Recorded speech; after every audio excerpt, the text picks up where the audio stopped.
The Ultimate Ash Ketchum Team. What would that look like? What Pokemon would be included in this ultimate lineup of Pokemon? Ash's Journeys team can canonically be seen as the strongest since it is the team that allowed him to become the world champion after all. But I'm sure we've all seen plenty of videos discussing what Ash's most powerful, his ultimate team, could potentially be. I even tackled this very topic a few years ago and have made several variations since, but this Ash Ketchum team will be quite different. I'll be creating my perfect Ash Ketchum team. Hey Pokemon champions, I'm Champion Blazin. What do I mean by the perfect Ash Ketchum team? When I say perfect, I don't mean in terms of battling or defeating a certain opponent. I'll be constructing a team of 6 Pokemon using 6 of Ash's Pokemon that are my absolute favorites to create what would be my ideal Ash Ketchum team if I was going on a journey using 6 of his Pokemon. This will also serve as a new tag video for the anipoke community as well, so at the end of the video I'll be tagging 5 creators to create their own perfect and ideal Ash Ketchum teams as well. But for now, let me know what your perfect Ash Ketchum team would be in the comments. With that said, let's get started.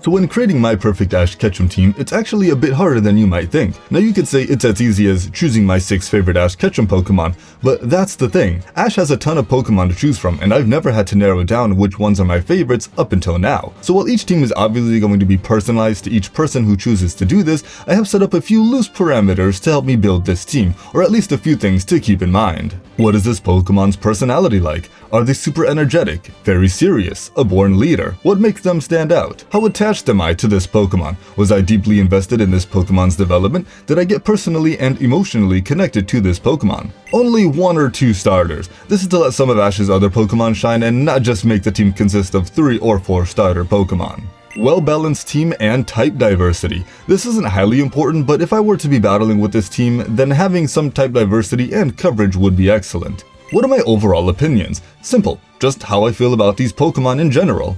Now of course these parameters don't need to be followed, but they're just how I decided to make my team to make it a bit more interesting and to really make me think about the Pokemon going onto this team. I'll also add that it's perfectly okay to change Ash's movesets for his Pokemon to something more your style or that fits better with the Pokemon you choose, because let's be honest, some aren't the best. So I'll be providing custom new movesets for the Pokemon I choose here today. You can also choose if you wish to evolve certain Pokemon of Ash's, like maybe you'd rather have Oshawott as a Samurott or have Quilava become a Typhlosion. It's entirely up to you, along with being able to keep 3 Pokemon in rotation. Now with the team building covered, let's begin with my starter Pokemon. My first team member, as you might expect, is my son Torterra. Of course, this is going to be my official starter Pokemon for the team. I mean, I have Turtwig on my shoulder. Ash's Torterra may have never reached its full potential battle-wise since Ash just never really adapted to Torterra's body like how Paul did, but this is still a great Pokemon packed with tons of power. Ever since it was a Turtwig, it showed off its power and how strong it could be. It was full of spirit, determination, and energy. Turtwig even had similar vibes to Bulbasaur, as it was given to Ash from a woman in the middle of the forest where the grass-type starter protected the Pokemon in that area. Turtwig was a leader, just like Bulbasaur. I'd make its updated moveset here be Stone Edge, Earth Power, Leaf Storm, and Energy Ball. I like Torterra's 2 grass-type moves and always thought Torterra should have had Ground Stab and then Stone Edge just like Paul's Torterra for coverage. I don't want to change the movesets too much, which is why half of the moveset here is the same. Obvious enough, the Turtwig line is based on turtles and tortoises, and specifically Torterra is based on the mythological world turtle. I absolutely love turtles. The grass typing is actually my 3rd favorite typing, and I usually always pick grass type starters. So picking Turtwig just makes total sense. Turtwig was also the first ever official starter Pokemon I ever chose back when I first played Pokemon Diamond as a 10-year-old. So Turtwig is essentially for me what Pikachu is for Ash. Throughout the Diamond and Pearl series, Turtwig always tried its hardest in any battle it partook in, from its gym battles against Rourke and Gardenia all the way to battling against Tower Tycoon Palmer and his Rhyperior, and even Bertha of the Sinnoh Elite Four. Torterra's win rate may not be great, but it's always so close to defeating super powerful opponents. So that in and of itself should speak volumes to the true power of Ash's Torterra, and I'm also super glad this Pokemon had one final appearance and aimed to be a Pokemon Master where it was revealed to have learned Frenzy Plant. So Torterra kicks off the team as my partner Pokemon. My next team member is Charizard, so yes, I am going to go with 2 starters on the team. After much contemplation over the age-old debate of Charizard or Infernape, I ended up going with Charizard. This fiery dragon lizard just has my heart. I mean, look at my go. Don't get me wrong, I am absolutely a huge fan of Infernape, it's definitely a favorite, but I did want to stick to just 2 starters, and Charizard has just been around longer, accomplished more feats, had more screen time, and I just love lizards and dragons, and when you combine them into one Pokemon like Charizard, it's gonna get my vote every time. Charizard was Ash's original ace during the original series of Pokemon, helping him achieve wins against Blaine, Drake, Falkner, Claire, and famously defeated Nolan's Articuno at the start of Ash's Battle Frontier Challenge. This Pokemon is the embodiment of power, strength, determination, and drive. It set the standard for what a Pokemon ace should be like. We see the same traits that Charizard has in his other aces as well, such as Sceptile, Infernape, and Greninja, who all go through similar story beats during their development. And let's just also take a quick moment to show some appreciation for Charizard's cry. Come on out, Charizard! Oh my god, it sounds so damn good! Charizard just has an awesome presence, and it made me excited for the Black and White anime again after I learned via Bulbapedia that Charizard would be returning to the Pokemon anime after being entirely absent from the anime since the Battle Frontier. This moment was epic. Charizard squared off against Iris's Dragonite and showed that it was still just as strong as ever after all this time. It was still a force to be reckoned with and dealt powerful blows to Dragonite. What an amazing return! This Pokemon has used a wide array of moves as well, gone toe-to-toe with legendary Pokemon, and helped Ash defeat his original rival, Gary. On this journey, its moveset will be Flamethrower, Seismic Toss, Dragon Claw, and Hurricane. It's also got one of the best written stories out of any of Ash's Pokemon, going from a lovable Charmander to an angsty and disobedient Charmeleon to a very hot-headed and disobedient Charizard. It got a wake-up call in the Orange Islands, realized how much Ash truly cared for it, and learned to work with Ash. In Johto, it gets humbled by Charla and goes through a training arc to get stronger and returns to battle alongside Ash in Claire's gym battle in Blackthorn City and helps to defeat Gary at the Johto League. Charizard will forever remain one of Ash's best, strongest, and most iconic Pokemon, and I love it so much, so it had to be on the team.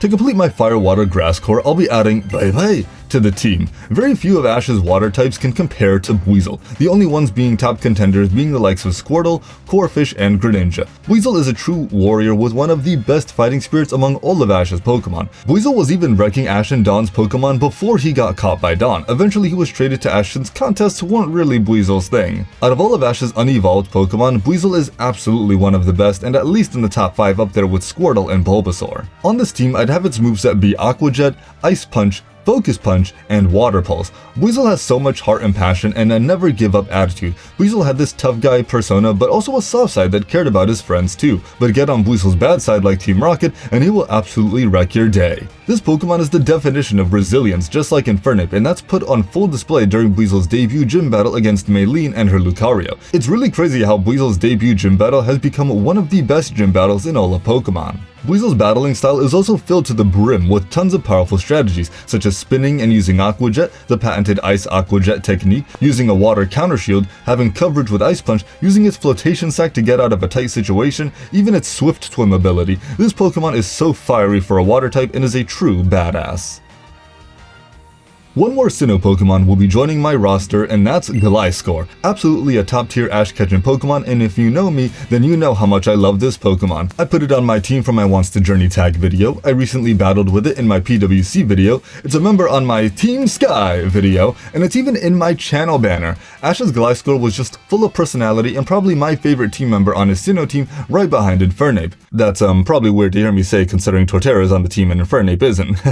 I'm gonna make Gliscor's moveset be X-Scissor, Fire Fang, Stone Edge, and Acrobatics. I really loved the moveset of Ash's Gliscor in the anime, so I didn't want to change it too much, although I did want to give it some flying stab. Ash's Gliscor went from a Pokemon struggling with its confidence and easily timid and scared nature to a Pokemon who was ready to take on any opponent. It kept trying and trying to get stronger, taking on new opponents, and really shined in its debut gym battle against Byron and put in lots of work. It got special training with the Air Battle Master to get faster, stronger, and even ended up learning Giga Impact. This then led to Gliscor learning how to use Giga Impact and be able to rebound afterwards so it's not a sitting duck after using this move. Gliscor would also put in massive work in the Sinnoh League against Paul. It went up against Paul's Ninjask and Electivire, and while it didn't do a ton of damage against them, its main feat is taking down Paul's busted Drapion, which no other Pokemon on Ash's team could stand up to. This Pokemon is full of heart, spirit, it's emotional, it's lovable, it's goofy, and I couldn't leave it off the team. Next up, I need one more Pokemon from Ash's original roster, Snorlax. Snorlax is without a doubt my favorite normal-type Pokemon, and it's largely due to Ash's in the anime. Snorlax may be a large, lazy bear that loves to eat, but it's super lovable and friendly, and when it needs to get in gear and be serious about battling, Snorlax will absolutely wreck any opponent, and the moveset I'd give this iconic Pokemon is Body Slam, Ice Punch, Rest, and Heavy Slam. Snorlax has famously helped Ash in winning against Claire back in Johto, helping him defeat Gary at the Johto League, was so strong and powerful that it defeated 2 fighting types back-to-back in the Battle Frontier, and even got a win in the Sinnoh League. This Pokemon even knew 6 moves at one point, a feat no other Ash Ketchum Pokemon has had. I just want to hug Ash's Snorlax and take a nap with it. It's just so amazing. And the gag of it always trying to eat whatever food it may be is always hilarious, and I love when Ash caught Snorlax and when Snorlax chased Ash while it was dressed in a fruit costume. I could just chill with Snorlax all day, so it's on the team.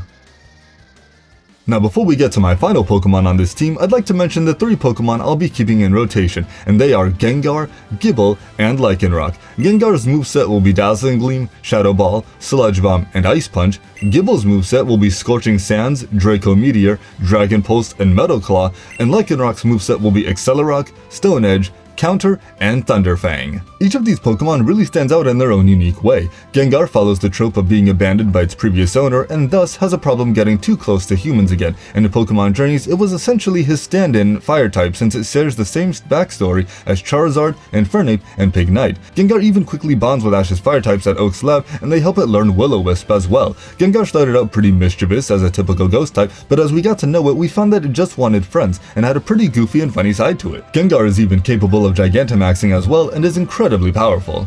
Gible is a hilarious Ash Pokemon, and even though it was a late addition to his Sinnoh team, it was definitely a memorable Pokemon. The gag of poor Piplup getting hit with Gible's Draco Meteor to this day never gets old, and for being so small, it packs a big punch, and I love that. I loved seeing Gible master Draco Meteor and use it to defeat 2 of Conway's Pokemon. Gible even packed a pretty decent punch against Tobias's Darkrai. Imagine how powerful this guy would be if it was fully evolved. And lastly, Dusk Lycanroc is the second of Ash's Pokemon to have a special form after Ash Greninja and is of course a good doggo, like look at it. The bond between Ash and his Lycanroc is one of the best in the entire anime, as it was gifted to him by Professor Kukui, and they worked their butts off the entire series so they could finally be able to defeat Gladian's Lycanroc at the Alola League with the same move that always gave them so much trouble: Counter. I loved seeing Ash's Rockruff develop over the course of the Sun and Moon anime series and become a powerful wolf and join the ranks of Ash's most powerful Pokemon, and it's famously known for being the Pokemon that allowed Ash to become the first ever champion of the Alola region. Now with my rotation Pokemon covered, here is my final Pokemon on this team.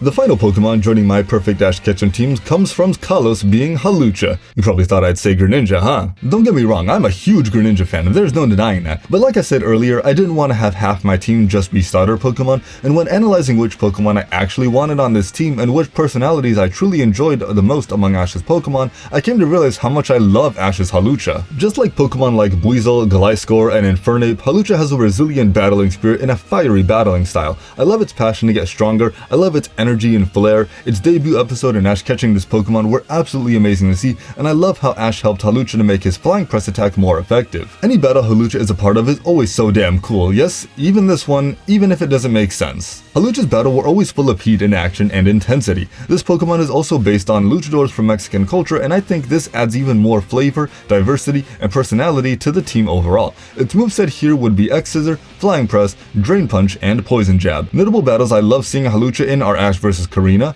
Ash vs Clement, Ash vs Valerie, Ash vs Alan, and even though it lost in its battle against Sawyer Slacking, its entrance to the battle was first rate. I also love how uplifting Hawlucha is towards Ash's other Pokemon, especially to Ash's Noivern, as Hawlucha acted like a big brother towards it, helping it to learn to fly properly and get better at battling. I adored the sibling relationship between Hawlucha and Noivern, but Hawlucha isn't all serious though. He's got a fun side to him too, which is so great to see. He can loosen up when he wants to. And since I'm not using Infernape, I get the fighting type on my team by using Hawlucha. This Pokemon is full of spirit, heart, and will battle its heart out, and it's one of the best Kalos region Pokemon overall. So my final team member is Hawlucha. So the Pokemon that make up my Perfect Ash Ketchum team are Torterra, Charizard, Buizel, Gliscor, Snorlax, and Hawlucha, along with Gengar, Gible, and Lycanroc in rotation. These are my absolute favorites. There's even good type composition and coverage, and this is such a good lineup of Pokemon. I absolutely love these guys. But of course, with this being a tag video, I'll be tagging 5 creators to create their own Ash Ketchum teams as well, being Zaktoshi, the Pokéraf, Infamous Trainer, Kuroblitz, and Samurai Trainer Z. Let's see what teams you guys can come up with. But I also want to see your teams as well. Comment your perfect Ash Ketchum team down below and what your favorites are. Thanks for watching, a special thanks to our channel members for their extra support, and until next time, train hard, and I'll catch you guys later.